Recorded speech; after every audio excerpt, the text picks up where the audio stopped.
Do you have what it takes to be the next barangay captain or barangay kagawad? If yes, eto ang mga 12 reasons kung bakit karapat-dapat ka at dapat mong alamin. Kung hindi naman at palakasan system lang ang alam mo dahil malakas ka sa ganito, ewan ko lang.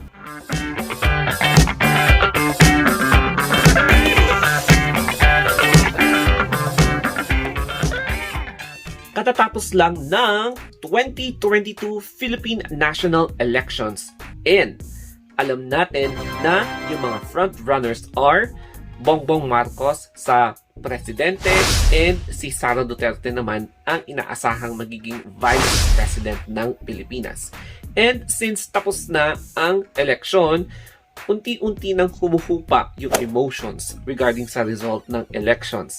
And now, panahon na para tutukan na natin yung next na election, which is yung pagpili ng barangay level na elections. So, ano nga ba ang dapat nating i-consider para in case na pumili ng bagong leader sa ating barangay? The question is, tatakbo ba si Herlyn Budol after ng kanyang beauty pageant stint or magkakaroon ba siya ng plans para maging politician in the future? It's because marami na ring mga former beauty queens na tumakbo or nag-cross path para sa political world after their pageantry stint. So, kay Herlyn Budol ba magiging ganun din ang mangyayari? Let us now begin sa pinaka-first. Kung tatakbo ka as punong barangay or SK Kagawad, dapat marunong kang gumawa ng formal letter.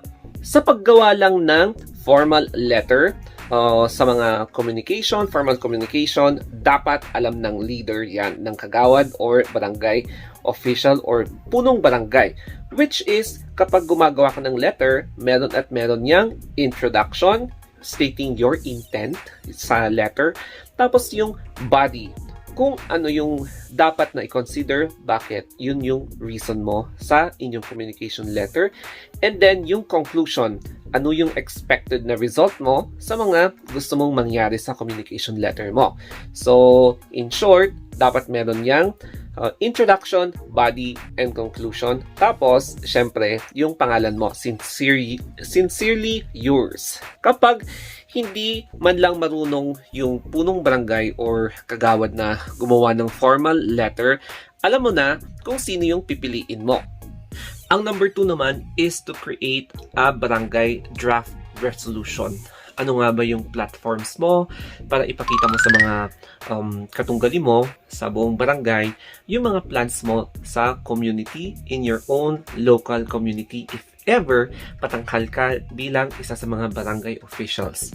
So, if ever na meron kang platforms, mga goals, tapos kung mag-i-improve yung interest ng inyong community, yan, gumawa ka ng draft. So, ganyan po yung itsura ng draft. And dapat, every candidate, dapat meron silang mga platform or mga advocacy para if ever man na manalo sila, magmamaterialize yung mga platforms or yung mga resolutions na gusto nilang gawin para magbago yung situation ng kanilang community. Expected din sa mga leader na dapat alam nila kung paano mag-budget or mag-manage ng finance. So, if you are planning to run for a public position sa barangay level, which will be held sometime in December, dapat marunong kang mag-create ng draft para sa mga budgeting, tapos marunong ka dapat kung paano i-manage yung mga existing budget, because given na yung pagiging financial advisor mo or yung financial management knowledge mo para maiwasan mo yung risk na ma-mismanage yung mga funds or magkakaroon ng insufficiencies sa mga funds or questionable na transactions. Kaya dapat talaga marunong kang mag-manage ng funds. Number 4 is to know how to communicate. So you should be a people's person because you are running for a public seat. Ibig sabihin, dapat dalawa yung alam mo. Yung una is to communicate using yung mga letters. So, nabanggit ko yung first, yung how to write a letter. And then yung yung second naman, yung letter B, is to orally communicate. Ibig sabihin nun, marunong kang makipaghalubilo sa mga tao. You can use your social media para magbigay ng mensahe. So, you can post anything just to communicate with your constituents. Tapos, nagla-live streaming ka para iparating yung mga message mo. Tapos, ang mga updates regarding your progress of work. Kaya, importante na nag-update ka lagi sa mga constituents mo and mga co-workers. Ang isa pa na dapat na gampanan ng isang leader is to manage, organize, tapos delegate events. It's because, as a leader, dapat marunong kang mag-organize ng inyong community, tapos yung mga stakeholders mo, dapat very systematic yung pamamalakad mo. In that way, hindi ka magkakaroon ng lapses sa inyong responsibility, tapos hindi ka magkakaroon ng parang things na hindi mo nagawa yung mga dapat mong task. Kaya, if you are a leader, you must know how to manage your time, effort, energy, tapos including yung mga manpower mo, and then ang pinaka-importante sa lahat is your expenses. Kung marunong ka sa mga ganon, then pak na, pwede kang maging possible leader. Number 6 is make program or project proposals. Ito yung mga programs na nakakatulong at nakaka-benefit sa greater good ng community. Ang importante dito is that mayroong participation or may chance na mag-participate ang mga community sa mga new projects or proposed projects ng bagong leader. Example, yung pagpapagawa ng bridges, pagpapagawa ng kalsada or pag-aayos ng kanal. Tapos, yung iba naman is nag-organize ng beauty pageant. So, yan yung mga usual na campaign or mga projects na pinapropose ng mga punong barangay. Tapos, kapag na-approve, edi mas bongga, di ba? At isa pa is dapat ikaw yung leader na nagpa-function for the common good. So, be a leader na nagpa-function ka efficiently para magkaroon ng kabutihan tsaka prosperity ang inyong community. It's because kapag isa kang leader na efficient, titingalain ka talaga ng mga constituents mo tapos yung mga sinasakop mong barangay. Kapag ang leader is wala kang ginagawa, magiging parang hindi ka effective, hindi ka titingalain ng mga nasa community mo. So, hindi lang nakaupo lang sa office, kundi naka-hands-on ka rin sa mga projects mo, mga advocacies, tsaka yung mga pinapropose mong projects. Kung tatakbo ka sa punong barangay or bilang kagawad, you must have a greater ideas for the betterment of the whole community. Which means na meron ka talagang program para mag-improve yung accessibility. So, such as nagkakaroon ka ng construction ng new barangay hall, mga ganun, or satellite na areas para magkaroon ng better access sa mga public services or allowing more healthcare programs para naman mag-benefit ang mga nangangailangan sa buong barangay. Number 9, a leader should know how to handle stress and pressure. So, kapag may balak kang tumakbo bilang punong kagawad or barangay, marunong ka talagang tumanggap ng mga criticisms, especially kapag ito ay constructive. And habaan mo talaga yung pasensya mo if you are a leader because hindi mo may iwasan talaga na meron at merong mga emotionally driven na mga kasama mo sa barangay na makikipagtagisan ng mga words or very emotional sila para pag-usapan yung mga problema nila. Tapos, isisisi ka nila. Kaya, kung alam mong mag-handle ng stress and pressure, malamang baka ikaw na nga ang hinahanap nila para maging new kagawad or leader or SK kabataan. Number 10 is having the knowledge about sa Section 17 ng RA 7160 or ito yung tinatawag nilang basic access to services. So, access to basic services and facilities.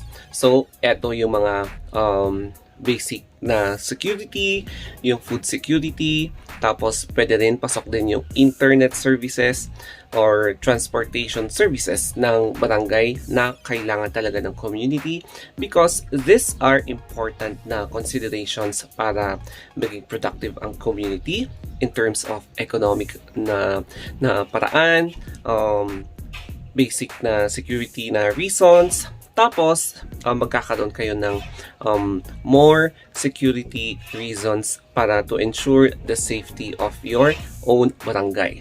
As an aspiree na future kagawad or punong barangay, ang number 11 naman is being able to establish meetings sa mga ibang kasama mo sa barangay or meetings din in public.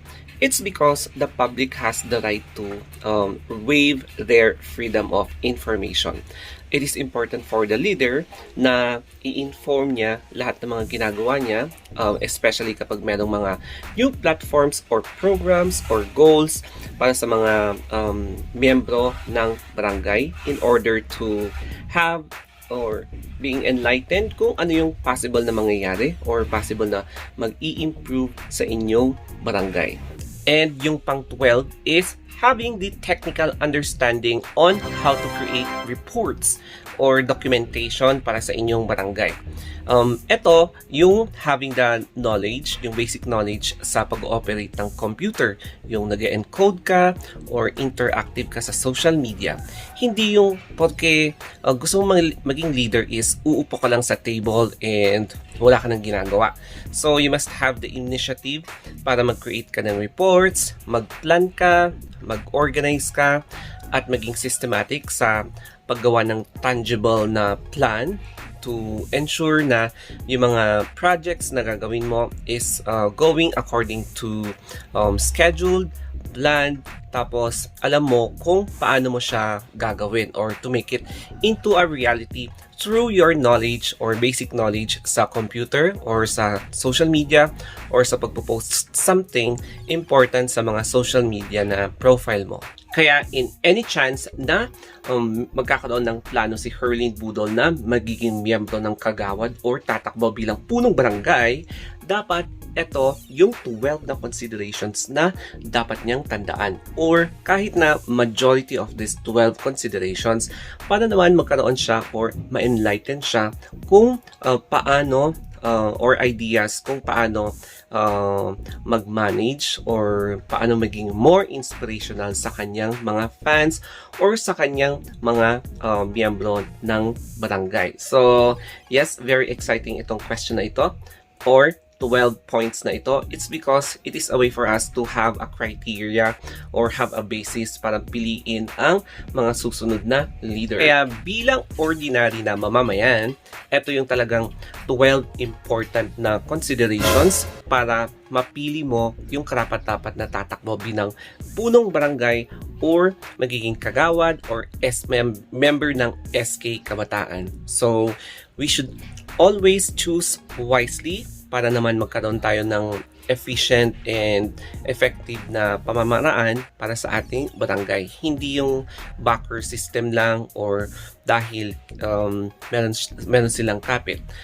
It's our right din na pumili ng ating leader na without being manipulated. So, mas maganda na lang na pumili ka ng leader according to what you believe in, kung ano yung napansin mo, or according sa preference mo.